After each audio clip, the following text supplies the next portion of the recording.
अस्सलाम वालेकुम। कैसे हैं आप? सब ठीक हैं, खैरियत से हैं? उम्मीद है आप लोग खैरियत से होंगे और बहुत खुश होंगे और अपने फ्यूचर के लिए बहुत अच्छी प्रिपरेशन कर रहे होंगे। आज की ये वीडियो बनाने का मकसद ये है कि मैं आपको न्यू जॉब के मुताबिक बता सकूं। तो आज जो न्यू जॉब हैं वो दरअसल पीएमए लॉन्ग कोर्स के हवाले से हैं। तो हम चलते हैं सबसे पहले अपनी वेबसाइट पे। तो वेबसाइट का नाम जॉइन पाक आर्मी।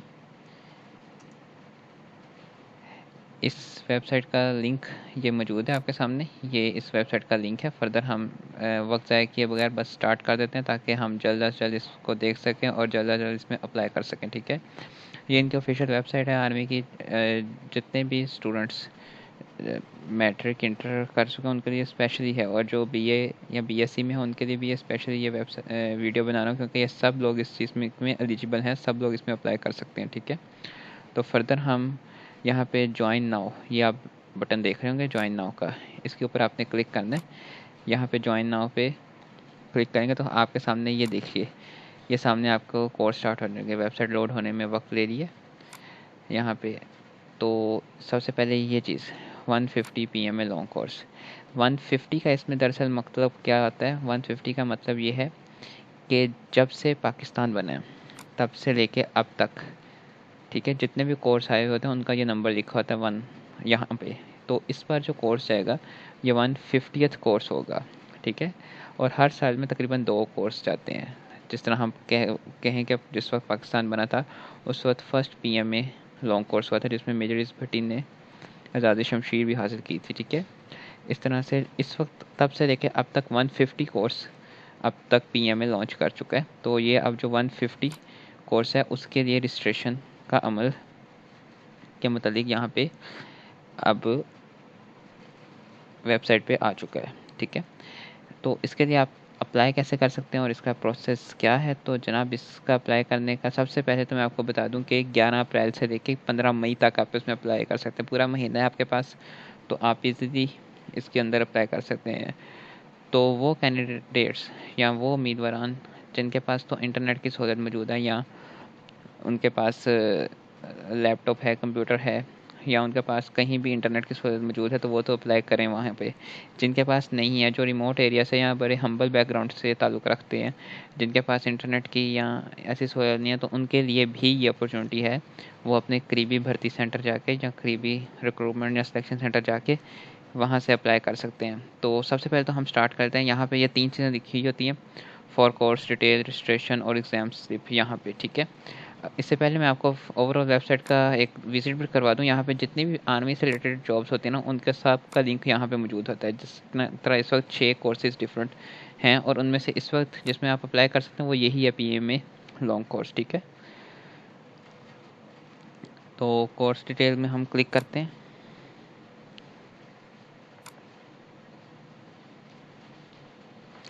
तो ये जनाब कोर्स की डिटेल्स आ गई हैं। तो रजिस्ट्रेशन का अमल स्टार्ट हो रहा है 11 अप्रैल से लेके 15 मई तक। ठीक है, और फर्दर जो टेस्ट स्टार्ट होंगे 15 मई तक इसकी रजिस्ट्रेशन होगी, और 18 मई से लेके ऑनवर्ड 23 जुलाई तक इनके टेस्ट चलेंगे। तकरीबन 2 माह इनके टेस्ट चलते रहेंगे क्योंकि बहुत ज़्यादा कैंडिडेट्स इसमें अप्लाई करते हैं और एक जमे गफ़ीर होता है टेस्ट के दौरान। ठीक है, फर्दर जो जेंडर है इसमें फ़िलहाल सिर्फ मेल अप्लाई कर सकते हैं, फ़ीमेल अप्लाई नहीं कर सकती, और जो अनमेरिड होंगे उनको ही रखा जाएगा इसके में। और जो एज लिमिट है वो भी मैं आपको इस वाले से डिटेल्स बता देता हूँ एज से रिलेटेड। ठीक है, क्वालिफ़िकेशन यहाँ पे इंटरमीडिएट और इक्विवेलेंट, और अगर ग्रेजुएट हैं 2 ईयर ग्रेजुएट वो भी अप्लाई कर सकते हैं, और 4 ईयर भी अप्लाई कर सकते हैं, लेकिन वो एक डिफरेंट स्नैरियो में। ठीक है, डिटेल में हम इसके हवाले से बात करते हैं। फर्दर हम फिज़िकल स्टैंडर्ड्स की बात करते हैं। तो फिज़िकल स्टैंडर्ड्स 5/4 इनकी हाइट होती है, 162.5 इन सेंटीमीटर इनकी हाइट होनी चाहिए, और weight as per body mass. Citizen जनाब पाकिस्तानी सिटीज़न हों या गिलगित बल्तिस्तान या कश्मीर से हों, और 2 ईयर का इनका ट्रेनिंग प्रोग्राम होता है पीएमए का कोल में। ठीक है, यहाँ पे आ जाते हैं जनाब कि इनकी अब एज का क्राइटेरिया क्या होता है। यहाँ पे इंटरमीडिएट और इक्विवेलेंट और इनकी 17 से 22 साल एज होती है। रिलैक्सेशन दोनों लिमिट में 3 महीने की ये रिलैक्सेशन एज में देते हैं। अब एज को हमने किस तरह कैलकुलेट करना है? एज दरअसल होती है एज एज ऑन यकम नवंबर 2022। ठीक है, 1 नवंबर तक इनकी एज के हवाले से कैलकुलेट करेंगे। ठीक है, तो लेट्स सपोज एक कैंडिडेट है जिसकी एज 1 नवंबर 2022 को 17 ईयर हो रही है या उसकी 22 ईयर हो रही है, तो वो इसमें अप्लाई करने का एलिजिबल है, या दोनों इनके बिटवीन, ठीक है। इसके अलावा वो स्टूडेंट्स जिन्होंने ग्रेजुएशन की हुई है, 2 ईयर ग्रेजुएशन है, उनकी 23 तक एज रिलैक्सेशन दी हुई है, ठीक है। और जिन्होंने ग्रेजुएशन 4 ईयर BS किया हुआ है, इनकी 24 तक उनको एज रिलैक्सेशन दी हुई है, ठीक है।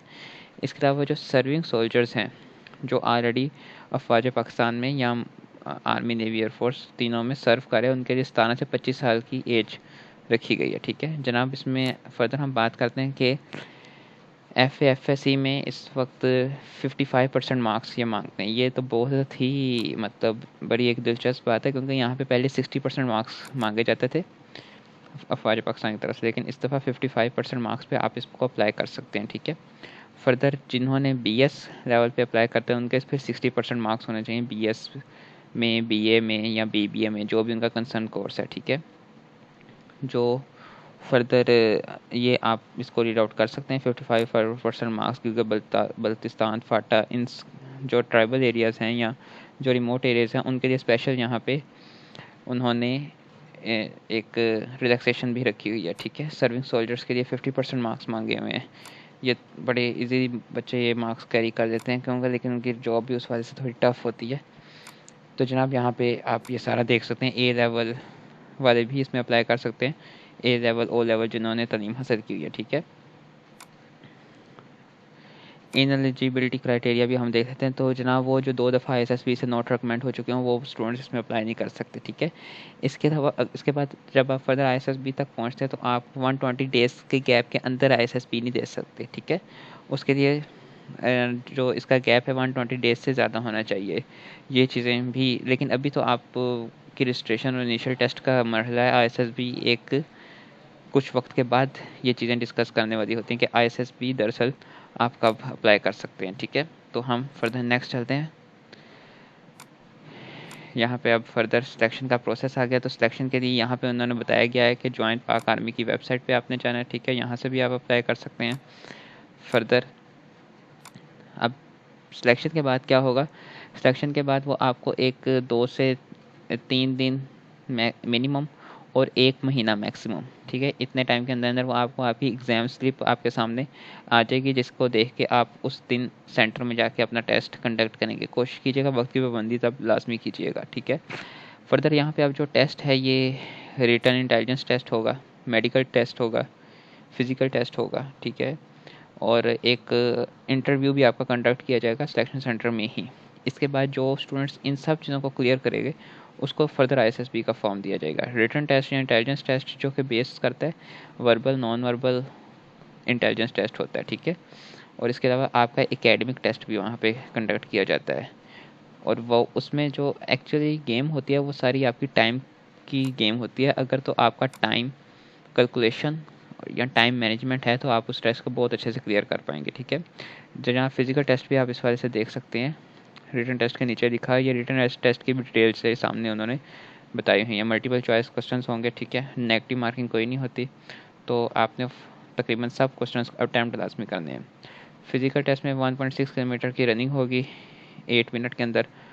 पुलअप्स होंगे 3 पुलअप्स करने हैं आपने 2 मिनट्स में। और पुशअप्स होंगे 15 पुशअप्स होते हैं 2 मिनट्स के अंदर करने होते हैं। इसके अलावा एक डिच क्रॉसिंग होती है। डिच क्रॉसिंग मतलब एक खंदक होती है, इसको क्रॉस करना होता है, ठीक है।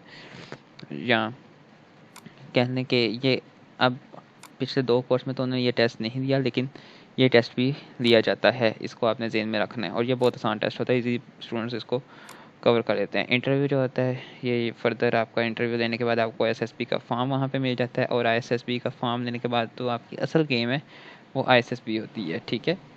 वहाँ पे रिकमेंडेशन, नोट रिकमेंडेशन, ये ही एक्चुअली गेम है और यही एक वर्किंग है जो कि वहाँ पे आप अपने आप को प्रूफ करते हैं और वो आपको फिर रिकमेंड करते हैं इस बात के, ठीक है। फर्दर हम बता देते हैं कि फ़र्दर सिलेक्शन जो होगी वो फर्दर सिलेक्शन आपको आर्मी का जो हेडक्वार्टर है GHQ उसके ज़रिए आपकी फ़र्दर सिलेक्शन होगी। तो यहाँ पर ये सब डिटेल्स तो आपको दी गई हैं। ये सब डिटेल्स जानने के बाद हम एक दफ़ा फॉर्म भी देख लेते हैं कि इनका फॉर्म कैसा होता है, ठीक है। वापस हम उसी तरह चलते हैं, ज्वाइन नाउ पे चलते हैं, ठीक है। ये जी रजिस्ट्रेशन के ऊपर मैं क्लिक करता हूँ